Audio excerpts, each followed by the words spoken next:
რაჟამს ილოცვიდე, არა იყო ეგრე, ვითარცა იგი ორგულნი, რამე თუ უყვართ შესაკრებელთა შორის და უბანთაზე და დგომა და ლოცვა. ჩვენ ახლა ეს სიტყვები ზუსტად არ გვესმის, რას ნიშნავს. შესაკრებელთა შორის გასაგებია და ეს ანუ სალოცავი ადგილი, სინაგოგასაც ქვია.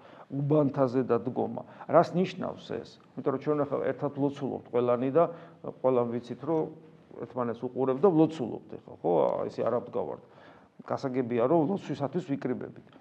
უბანთაზე და დგომა ხარისხევლების რელიგიურ ცხოვრებაში ეთყობა არსებობდა რაღაც განსაკუთრებული წესი, როცა ისინი ყველა საჩვენებლად იქ სადაც საჭირო იყო თუ არ იყო ყველგან ესე იგი ამის დემონსტრირებას ახდენდნენ თავიანთი ღვთისმსახურებისა თქვათ რაღაც ლოცვითი მდგომარეობისა დემონსტრირებას ხელოვნურად ახდენდნენ. შეიძლება ამაზეა საუბარი და თუ ეს რა თქმა უნდა დემონსტრირებისთვის ხდება ყოველად დაუშვებელია, იმიტომ რომ ამითაც შენ პატივს იცხოვ.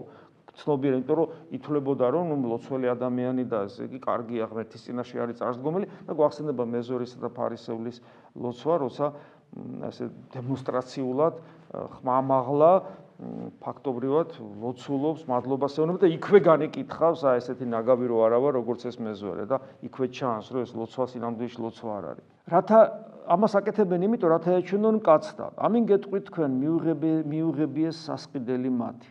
აი ეს მიუღებიეს სასყიდელი მათი, ესეც ძალიან მნიშვნელოვანია, იმიტომ რომ ესე იგი, რასაც ითხოვ, ღმერთი გაძლევს იმას. პატივი გინდა, ხალხის სიყვარული გინდა, ხალხის დაფასება გინდა, თქვა რომ ეს რა მაგარი ვიღაცა არის. კი ბატონო, ამას იღებ. და მერე რა? მიგიღებია და მერე და არც არაფერი.